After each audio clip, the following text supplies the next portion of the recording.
Nestled deep in the heart of the woods, surrounded by towering pine trees and the soothing sounds of nature, stood a small, weathered hunting cabin. This wasn't just any cabin. It was John Harper's sanctuary. For years, it had been his escape from the relentless demands of his high-stakes job as the chief of staff to Governor Elizabeth Monroe.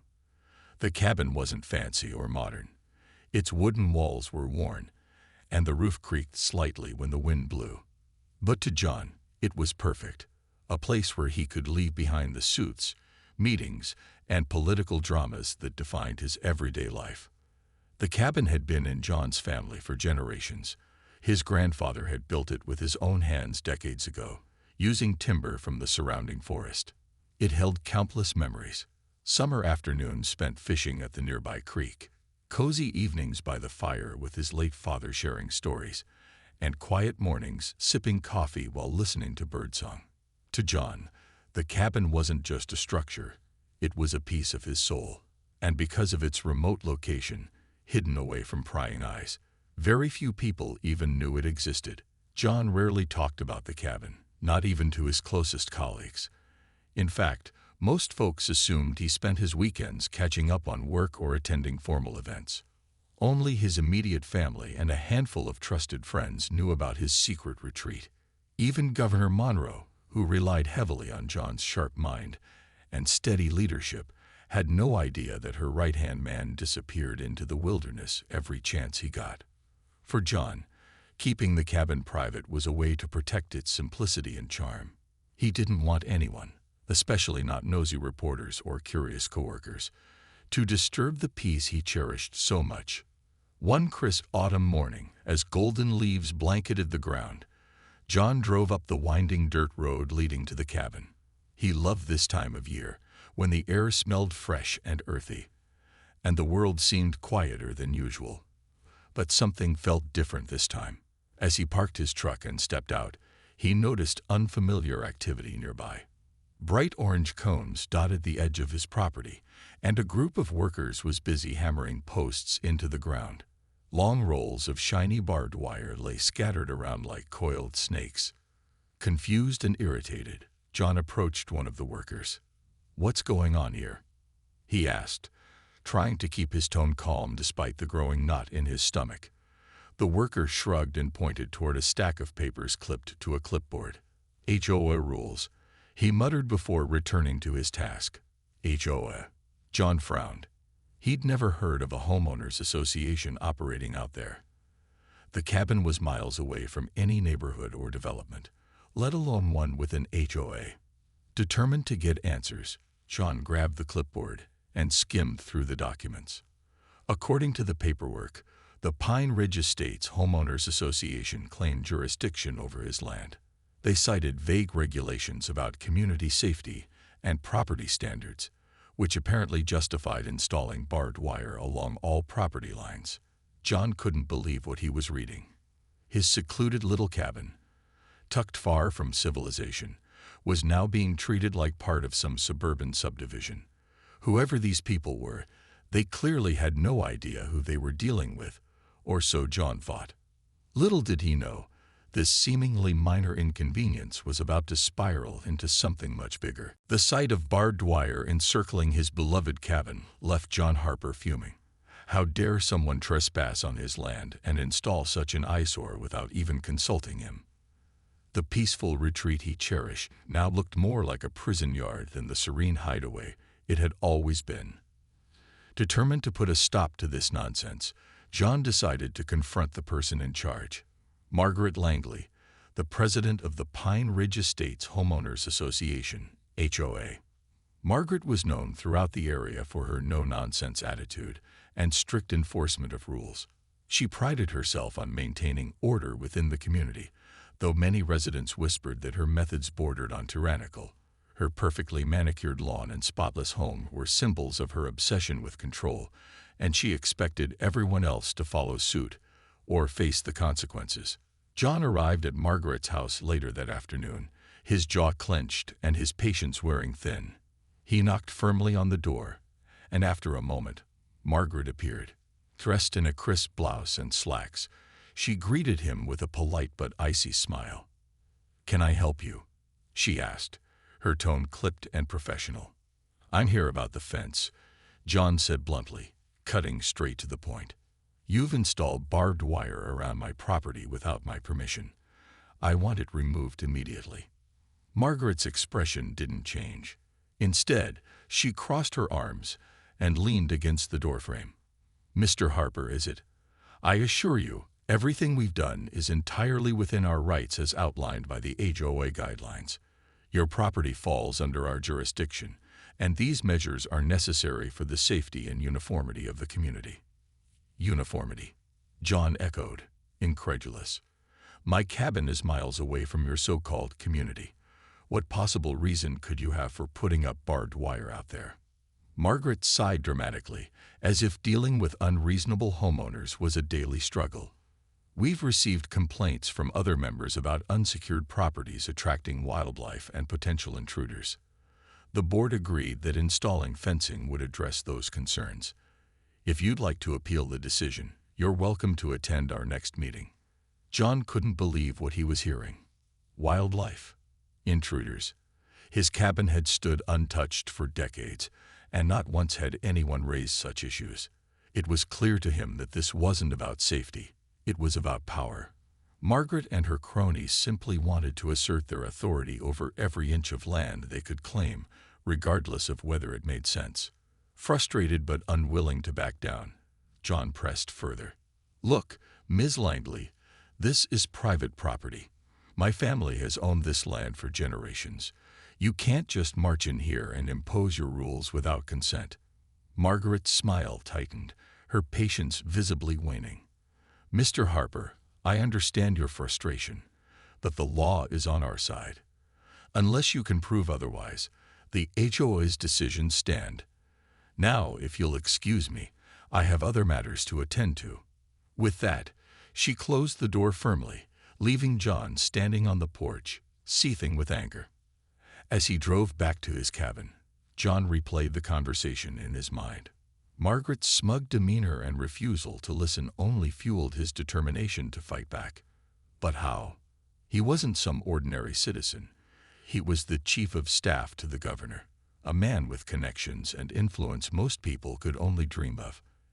And yet, revealing his identity felt wrong. This wasn't about throwing his weight around. It was about standing up for what was right. By the time he reached the cabin, the sun was setting, casting long shadows across the forest floor. John stared at the ugly barbed wire glinting in the fading light. Something inside him snapped. Enough was enough. If the HOA thought they could bully him into submission, they were sorely mistaken. He wouldn't let them ruin the one place that brought him peace. With renewed resolve, John began drafting a plan. He might not be able to take them on alone, but he knew someone who could help. His daughter, Emily, a journalist with a knack for uncovering the truth. Together, they would expose the HOA's overreach and make sure justice was served. John Harper sat at the rickety wooden table inside his cabin, staring at the flickering flame of an old oil lamp. The barbed wire outside was a constant reminder of the injustice he felt simmering beneath his calm exterior. But instead of acting rashly, John knew he needed a smarter approach, one that wouldn't involve throwing his weight around as the governor's chief of staff. No, this fight had to be personal, strategic, and rooted in fairness. That's when he thought of Emily. Emily Harper was John's youngest child, a sharp-witted journalist who worked for a small but reputable online news outlet. She had inherited her father's tenacity and her mother's knack for storytelling, making her the perfect ally in this battle. More importantly, she had a nose for uncovering truths that others tried to bury. John picked up his phone and dialed her number, hoping she'd be willing to help. "Hey, Dad." Emily answered cheerfully. "What's up? You calling to brag about catching another monster fish?" John chuckled softly but quickly got to the point. "Not exactly, kiddo. I need your help with something. Something big." Intrigued, Emily leaned back in her chair. "Big how? Are we talking political scandal big or just you lost your keys again big?" "It's neither," John replied, his tone serious now. "It's about my cabin." Some HOA decided they own my land and put up barbed wire around it. They're trying to strong-arm me into compliance, and I want to fight back, but quietly. I need you to dig into this HOA and see what you can find." Emily's curiosity piqued.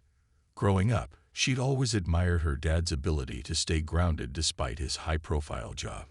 The idea of him being pushed around by some overzealous neighborhood association seemed absurd and wildly unfair. "Okay, Dad, you've got my attention. Tell me everything." Over the next hour, John filled her in on the details: Margaret Langley's dismissive attitude, the vague HOA guidelines, and the workers showing up unannounced. By the time he finished, Emily was already jotting down notes. "This sounds like a classic case of power-hungry bureaucrats gone rogue," she said. "I'll start digging tomorrow. Don't worry, Dad, we're going to take them down." The next morning, Emily dove headfirst into her investigation. She began by reviewing public records related to Pine Ridge Estates and its HOA. What she found was startling. The HOA had been formed only 5 years earlier, largely due to Margaret Langley's efforts to improve property values. At first glance, it seemed harmless enough. Rules about lawn maintenance, noise restrictions, and parking regulations. But as Emily dug deeper, a darker picture emerged. She discovered numerous complaints filed by residents against the HOA, alleging excessive fines for minor infractions, invasive inspections, and even threats of legal action over trivial matters. One homeowner claimed they were fined $500 for having a garden gnome that didn't match the HOA's approved decor list. Another said their mailbox was deemed too colorful and ordered to be repainted within 48 hours. It became clear that Margaret and her board weren't just enforcing rules. They were wielding them like weapons to intimidate and control. But Emily wasn't satisfied with just exposing bad behavior. She wanted proof that the HOA's reach extended illegally onto John's property. After poring over maps and deeds, she uncovered a crucial detail. John's land technically bordered Pine Ridge Estates, but wasn't part of the subdivision. In fact, when the HOA was established, John's parcel hadn't been included in its jurisdiction. Yet somehow the association had added it to their roster without notifying him, a blatant violation of property rights. Armed with this information, Emily met up with John at the cabin later that week. Sitting on the porch, she laid out her findings. "Dad, they've been bullying people for years, but this is different. They're claiming authority over land they have no right to touch. This isn't just about you. It's about every homeowner who's ever felt powerless against them." John nodded grimly, his jaw tightening. "So what's our next move?" "We hit them where it hurts," Emily said with a determined glint in her eye. "We expose their corruption to the world. But here's the catch. You stay in the shadows.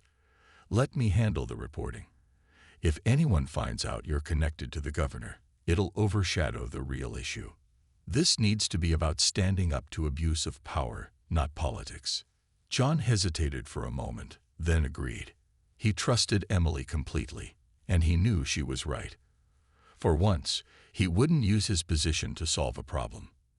Instead, he'd let justice take its course and trust that truth would prevail. Emily Harper worked tirelessly on her exposé, pouring every ounce of her energy into crafting a story that would shine a light on the Pine Ridge Estate's HOA's abuses. She knew this wasn't just about her dad's cabin. It was about giving a voice to all the homeowners who had been silenced, intimidated, or pushed around by Margaret Langley and her board. Armed with documents, interviews, and damning evidence, Emily published her article online late one Friday evening. The headline read, "HOA Overreach. How One Family Fights Back Against a Tyrannical Neighborhood Association." The response was immediate and explosive.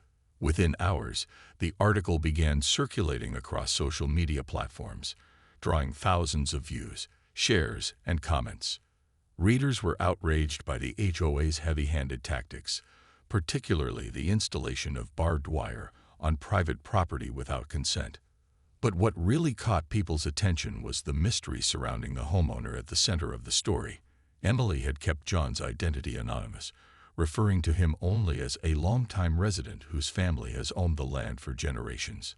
This deliberate vagueness sparked intense curiosity. Who was this person brave enough to stand up to such a powerful organization? As the story gained traction, whispers started spreading about the homeowner's possible connections. A few eagle-eyed readers noticed details in Emily's article that hinted at someone influential, a reference to a high-pressure job, a mention of ties to state politics. Speculation ran wild. Was this homeowner secretly wealthy, connected to local government, or maybe even tied to Governor Elizabeth Monroe herself? Meanwhile, Margaret Langley and the HOA board scrambled to contain the fallout. Margaret tried issuing a formal statement defending the association's actions, claiming they were acting in the best interest of the community. But her words fell flat against the tide of public anger. Protest emails flooded the HOA's inbox, while angry phone calls poured into their office.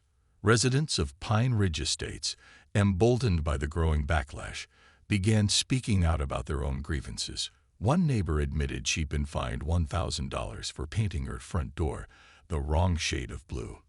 Another confessed he'd been threatened with legal action for planting flowers deemed non-compliant. Amid the chaos, Governor Elizabeth Monroe caught wind of the scandal. At first, she chuckled when an aide mentioned it during a staff meeting. "Sounds like someone finally stood up to those HOA bullies," she quipped. But as more details emerged, including rumors linking the unnamed homeowner to her administration, her curiosity deepened. When Emily's article resurfaced photos of John visiting the governor's office, speculation reached fever pitch. Reporters began camping outside the state capitol, hoping to catch a glimpse of John or confirm his involvement. Elizabeth, intrigued but cautious, called John directly. "All right, spill it," she said with a laugh. "Are you the guy causing all this drama?" John hesitated before admitting the truth. "It's my cabin, Liz. I didn't mean for it to blow up like this. But yeah, it's me." To his surprise, Elizabeth didn't scold him for keeping it quiet. Instead, she leaned forward, her eyes gleaming with mischief. "You know, John, if you're going to take on an HOA, you might as well do it right. Let's teach them a lesson they won't forget." With the governor's blessing, Elizabeth issued a public statement expressing her support for John and condemning the HOA's behavior. No one should have their property rights violated, not by the government, and certainly not by a neighborhood association, she declared. Her words carried weight, amplifying the already growing movement against the HOA. Local news outlets picked up the story, turning it into a statewide conversation about property rights, transparency, and accountability. Back at the cabin, John watched the events unfold with a mix of awe and disbelief.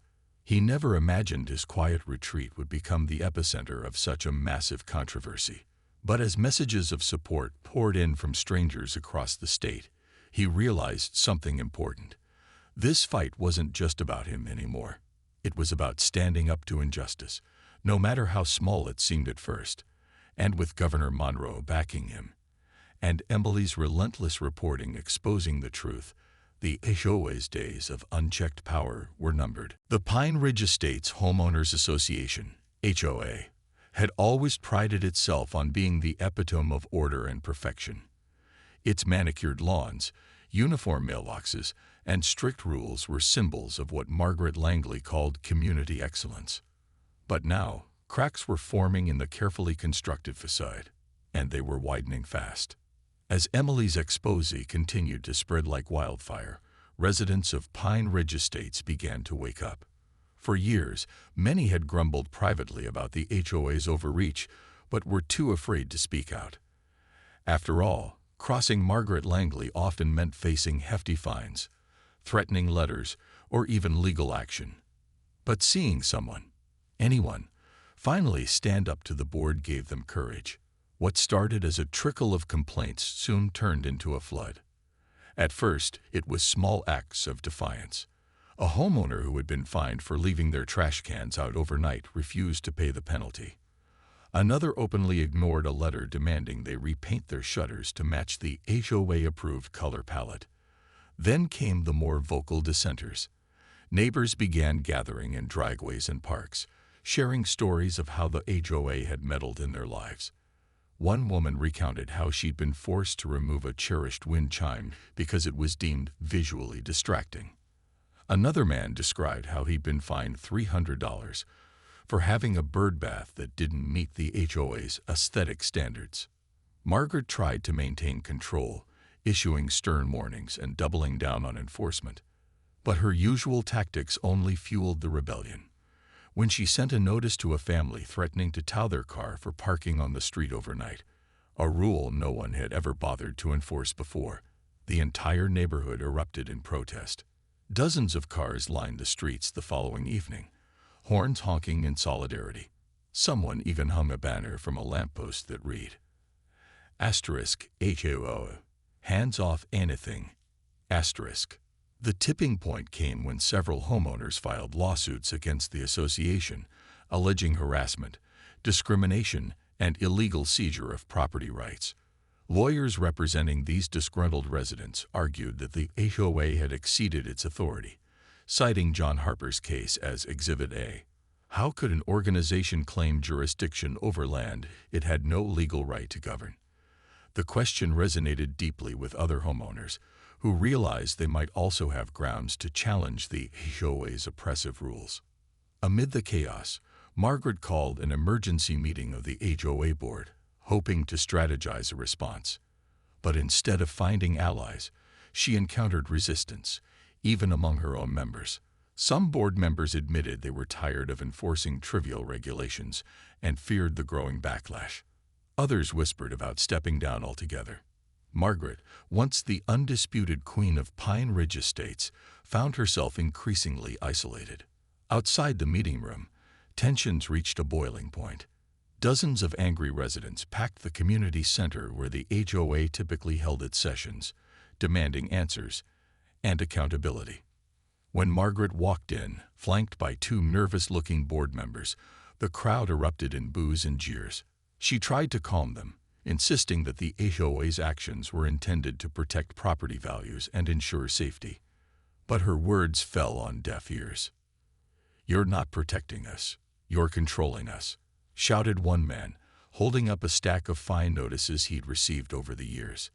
"This isn't about safety. It's about power." Another woman stepped forward, tears streaming down her face. "I lost my job last year, and you still fine me for having a dead tree in my yard.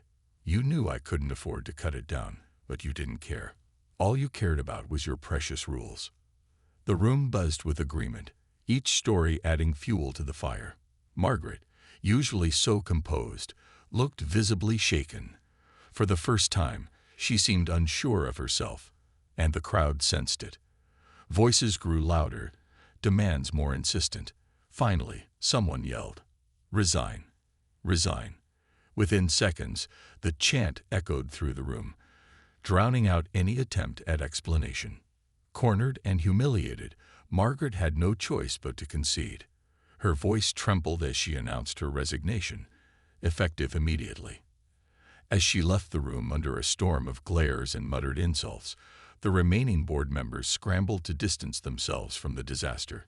They promised sweeping reforms, including revising outdated rules, reducing fines, and increasing transparency. But for many residents, it was too little, too late. Word of the uprising quickly spread beyond Pine Ridge Estates, inspiring similar movements in neighboring communities. People realized they weren't alone in their frustration, and that collective action could bring real change. Back at his cabin, John Harper watched the transformation unfold with quiet satisfaction. He hadn't set out to. With Margaret Langley's resignation, the Pine Ridge Estates HOA was thrown into disarray. The once dominant board members now found themselves scrambling to regain control, or at least avoid further public humiliation. But the damage had been done. Trust in the association had crumbled, and homeowners were no longer willing to accept their authority without question. Lawsuits piled up, each one targeting different aspects of the HOA's operations. Illegal fines, unauthorized property claims, and discriminatory enforcement of rules. It was clear that the organization couldn't survive in its current form. The courts moved swiftly, eager to address the growing outcry. In a landmark ruling, a judge declared that the HOA had overstepped its legal boundaries by claiming jurisdiction over John Harper's cabin and other properties outside its original subdivision map. The decision ordered the immediate removal of all barbed wire fencing installed on disputed lands and imposed hefty penalties on the HOA for violating property rights. For John, it was a bittersweet victory. While he was relieved to see justice served, he couldn't help but feel sorry for the neighbors who had endured years of mistreatment under the HOA's iron grip. As news of the court's decision spread, residents of Pine Ridge Estates erupted in celebration. Neighbors gathered in driveways and parks, sharing stories of relief and triumph. Some even organized a community barbecue, complete with banners that read *Freedom from Fences* and *No More Tyranny*. The atmosphere was electric, filled with laughter and camaraderie. For the first time in years, people felt like they truly belonged, not because they followed arbitrary rules, but because they stood together against injustice. Margaret Langley, meanwhile, became something of a pariah. Her reputation, once untouchable, was now tarnished beyond repair. Former allies distanced themselves from her, while critics openly mocked her downfall. She retreated from public life, rarely seen outside her home. Rumor had it she spent her days drafting letters to local officials, insisting she'd been misunderstood. But few cared to listen. To most, she was a symbol of everything wrong with unchecked power, and a reminder of what happens when authority goes too far. For John Harper, the aftermath brought unexpected attention. Despite Emily's efforts to keep his identity hidden, reporters eventually pieced together the connection between John and Governor Elizabeth Monroe. When the truth came out, the media frenzy intensified. Cameras camped outside John's cabin, hoping to catch a glimpse of the man who had taken on an entire HOA, and won. At first, John tried to ignore the commotion, retreating deeper into the woods whenever possible. But as the spotlight grew brighter, he realized there was an opportunity to use his newfound fame for good. Governor Monroe, ever the savvy politician, invited John to join her at a press conference addressing property rights reform across the state. Standing beside her on stage, John spoke candidly about his experience, urging lawmakers to protect homeowners from similar abuses. "This isn't just about me or my cabin," he said, his voice steady and sincere. "It's about ensuring that every person has the right to live peacefully on their own land without fear of intimidation or exploitation." His words resonated deeply, earning him applause from both sides of the political aisle. The governor seized the moment, announcing plans to introduce legislation aimed at increasing oversight of homeowners associations statewide. Dubbed the Fair HOA Act, the bill sought to establish clear guidelines for HOA conduct, limit excessive fines, and create avenues for homeowners to challenge unfair decisions. It was a bold move, inspired directly by John's fight, and one that promised lasting change. Back at his cabin, John finally experienced a sense of closure. Workers arrived one morning to dismantle the barbed wire fence, leaving behind nothing but patches of disturbed soil where the posts had stood. As he watched them work, John felt a weight lift off his shoulders. The land looked wild and free again, just as it should be. He walked along the perimeter, inspecting every inch, until he reached the spot where he'd confronted the workers weeks earlier. Pausing for a moment, he smiled faintly. The battle had been hard-fought, but the victory was worth it. That evening, as the sun dipped below the horizon, John sat on the porch with a cup of coffee. The forest was quiet once more, untouched by the chaos that had briefly invaded his sanctuary. Though his life would never be quite the same, reporters still called occasionally, and strangers sometimes stopped by to thank him. He cherished the return to normalcy. His cabin remained his refuge, a place where he could escape the noise of the world. And for John Harper, That was enough. Life eventually settled into a rhythm for John Harper, though it was a rhythm tinged with newfound wisdom. The fight against the HOA had taught him lessons he hadn't expected about resilience, community, and the quiet strength of standing up for what's right. His cabin, once again peaceful and untouched by barbed wire, became more than just a retreat. It was now a symbol of his victory over injustice. But beyond that, it reminded him of something greater: the importance of humility and integrity, even when holding power. John returned to his demanding job as Chief of Staff to Governor Elizabeth Monroe, but he carried the experience with him like a badge of honor. At work, colleagues would occasionally tease him about his secret double life as a rebel homeowner. "Next time, maybe send us a memo before you start dismantling neighborhood associations," one staffer joked during a meeting. John chuckled along, but there was truth in the jest. He realized how easy it would have been to leverage his position to crush the HOA immediately. Yet, choosing to fight as an ordinary citizen, not as a powerful political figure, had made all the difference. It reinforced his belief that real change often comes from standing shoulder to shoulder with others, not towering above them. The ripple effects of John's battle extended far beyond Pine Ridge Estates. The Fair HOA Act, championed by Governor Monroe and inspired by John's story, passed with overwhelming bipartisan support.